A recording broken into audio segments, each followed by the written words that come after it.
கேள்வி எண் 1. குடியரசுத் தலைவர் தனது ராஜினாமா கடிதத்தை யாரிடம் வழங்க வேண்டும்?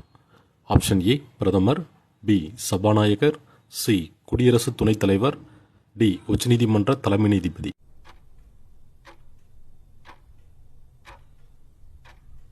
ஆன்சர் இஸ் ஆப்ஷன் சி துணை குடியரசுத் தலைவர். கேள்வி எண் 2. கேரளா மற்றும் பஞ்சாப் மாநிலங்களில் அதிகபட்சமாக எத்தனை முறை குடியரசுத் தலைவர் ஆட்சி அமல்படுத்தப்பட்டது? ஆப்ஷன் ஏ 7 முறை, பி 8 முறை, சி 9 முறை, டி 10 முறை.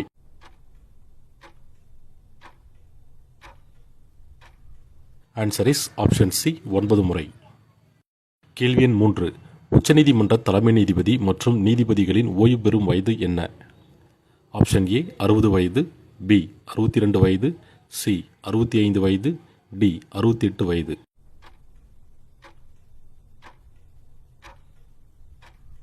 ஆன்சர் இஸ் ஆப்ஷன் சி 65 வயது. கேள்வி எண் 4. தமிழகத்திலிருந்து மக்களவைக்கு தேர்ந்தெடுக்கப்படும் உறுப்பினர்களின் எண்ணிக்கை எத்தனை? ஆப்ஷன் ஏ 35 உறுப்பினர்கள், பி 39 உறுப்பினர்கள், சி 42 உறுப்பினர்கள், டி 45 உறுப்பினர்கள்.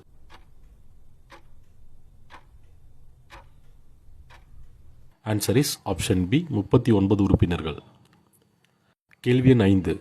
தமிழகத்திலிருந்து மாநிலங்களவைக்கு தேர்ந்தெடுக்கப்படும் உறுப்பினர்களின் எண்ணிக்கை எத்தனை?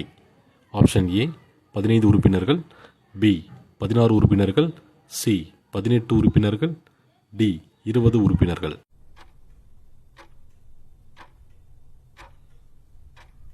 ஆன்சர் இஸ் ஆப்ஷன் சி 18 உறுப்பினர்கள். கேள்வி எண் 6. குடியரசுத் தலைவர் அரசமைப்பை மீறி செயல்படுவதை நிரூபிக்கப்பட்டால் எந்த விதி மூலம் பதவி நீக்கப்படலாம்? ஆப்ஷன் ஏ சட்டப்பிரிவு 52, பி சட்டப்பிரிவு 56, சி சட்டப்பிரிவு 61, டி சட்டப்பிரிவு 72.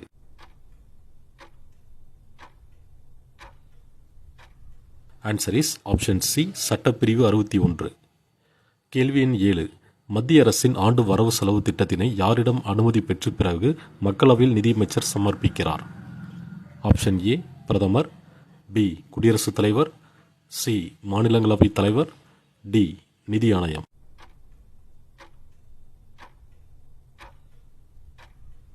ஆன்சர் இஸ் ஆப்ஷன் பி குடியரசுத் தலைவர். கேள்வி எண் 8. பொதுத் தேர்தலுக்கு பிறகு நாடாளுமன்றத்தின் புதிய கூட்டத்தொடரை உரையாற்றி யார் தொடங்கி வைப்பார்? ஆப்ஷன் ஏ பிரதமர், பி சபாநாயகர், சி குடியரசுத் தலைவர், டி உச்சநீதிமன்ற தலைமை நீதிபதி.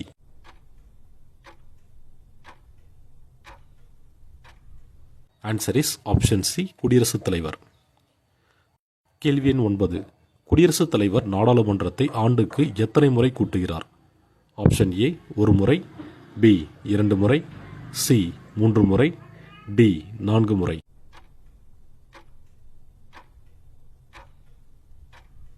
ஆன்சர் இஸ் ஆப்ஷன் பி 2 முறை.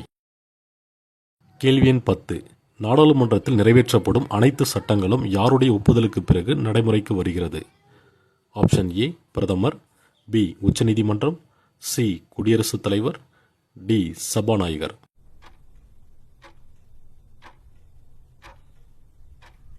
ஆன்சர் இஸ் ஆப்ஷன் சி குடியரசுத் தலைவர். கேள்வி எண் 11. நிதி மசோதாவை யாருடைய ஒப்புதல் பெற்ற பிறகு நிதியமைச்சர் நாடாளுமன்றத்தில் தாக்கல் செய்ய முடியும்? ஆப்ஷன் ஏ பிரதமர், பி சபாநாயகர், சி குடியரசுத் தலைவர், டி நிதி ஆணையம்.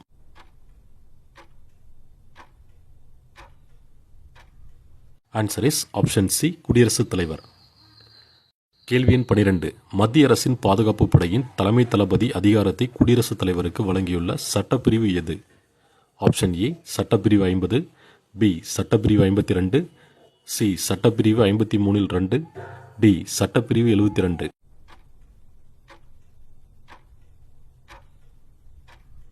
ஆன்சர் இஸ் ஆப்ஷன் சி சட்டப்பிரிவு 53(2). கேள்வி எண் 13. புதுடெல்லியில் அமைந்துள்ள இந்திய உச்சநீதிமன்றம் எந்த ஆண்டு துவக்கப்பட்டது? ஆப்ஷன் ஏ 1947 ஜனவரி 26, பி 1950 ஜனவரி 26, சி 1950 ஜனவரி 28, டி 1951 ஜனவரி 26.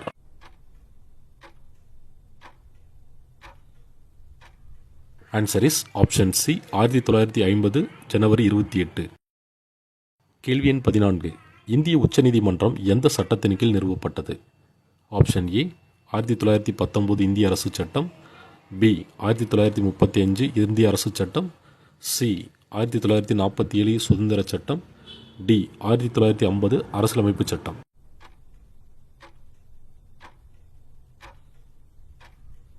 ஆன்சர் இஸ் ஆப்ஷன் பி 1935 இந்திய அரசு சட்டம். கேள்வி எண் 15. இந்திய உச்சநீதிமன்ற தலைமை நீதிபதியை நியமிப்பவர் யார்?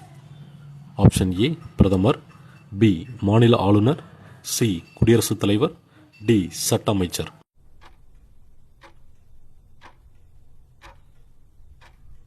ஆன்சர் இஸ் ஆப்ஷன் சி குடியரசுத் தலைவர். கேள்வி எண் 16. குடியரசுத் தலைவர் உச்சநீதிமன்ற நீதிபதிகளை யாருடைய ஆலோசனை அடிப்படையில் நியமிக்கிறார்? ஆப்ஷன் ஏ பிரதமர், பி சட்ட அமைச்சர், சி கொலிஜியம், டி மாநில ஆளுநர்.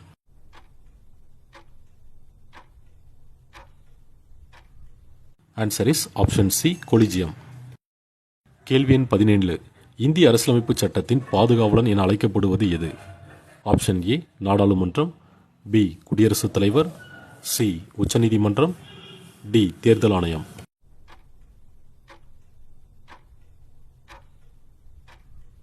ஆன்சர் இஸ் ஆப்ஷன் சி உச்சநீதிமன்றம். கேள்வி எண் 18. இந்திய அரசியலமைப்பின் எந்த சட்டப்பிரிவின் மூலம் இந்திய அரசின் தலைமை வழக்குரைஞரை நியமிக்க வழிவகை செய்கிறது? ஆப்ஷன் ஏ சட்டப்பிரிவு 72, பி சட்டப்பிரிவு 76, சி சட்டப்பிரிவு 124, டி சட்டப்பிரிவு 148.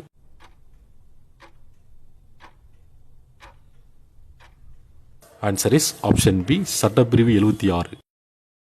கேள்வி எண் 19. இந்திய நாட்டின் இறுதி மேல்முறையீட்டு நீதிமன்றம் எது? ஆப்ஷன் ஏ உயர்நீதிமன்றம், பி மாவட்ட நீதிமன்றம், சி உச்சநீதிமன்றம், டி மக்களவை.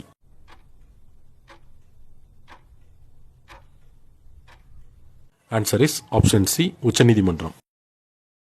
கேள்வி எண் 20. மாநிலங்களின் எல்லைகளை மாற்றி அமைத்திட யாருக்கு அதிகாரம் உள்ளது? ஆப்ஷன் ஏ குடியரசுத் தலைவர், பி உச்சநீதிமன்றம், சி நாடாளுமன்றம், டி மாநில அரசு.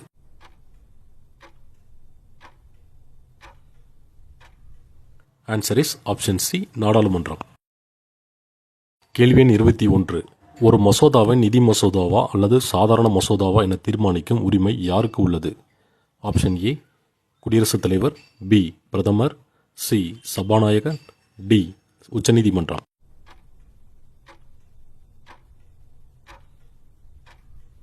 ஆன்சர் இஸ் ஆப்ஷன் சி சபாநாயகர்.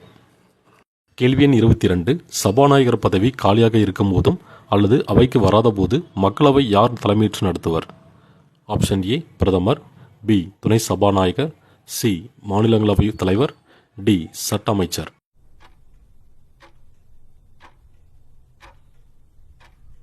ஆன்சர் இஸ் ஆப்ஷன் பி துணை சபாநாயகர். கேள்வி எண் 23. நாடாளுமன்ற நிதிநிலை கூட்டத்தொடர் ஆண்டுதோறும் எந்த மாதத்தில் தொடங்கும்? ஆப்ஷன் ஏ ஜனவரி முதல் மார்ச் வரை, பி பிப்ரவரி முதல் மே வரை, சி ஜூன் முதல் ஆகஸ்ட் வரை, டி நவம்பர் முதல் டிசம்பர் வரை.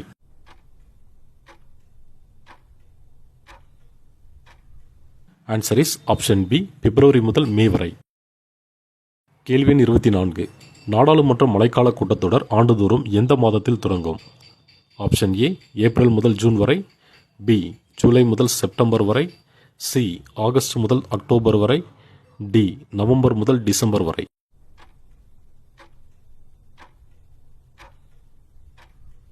Answer is option B July முதல் செப்டம்பர் வரை.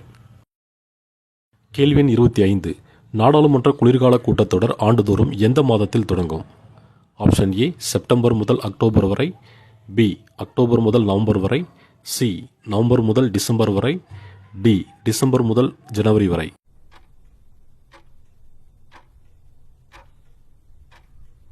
Answer is option C November முதல் டிசம்பர் வரை. இது உங்களுக்கான கேள்வி. நீதிமன்றத்தால் தண்டனை பெற்ற ஒருவரின் தண்டனையை நிறுத்தவும் மன்னிப்பு வழங்கவும் குடியரசுத் தலைவருக்கு அதிகாரம் வழங்கியுள்ள சட்டப்பிரிவு எது? ஆப்ஷன் ஏ சட்டப்பிரிவு 70, பி சட்டப்பிரிவு 72, சி சட்டப்பிரிவு 74, டி சட்டப்பிரிவு 78.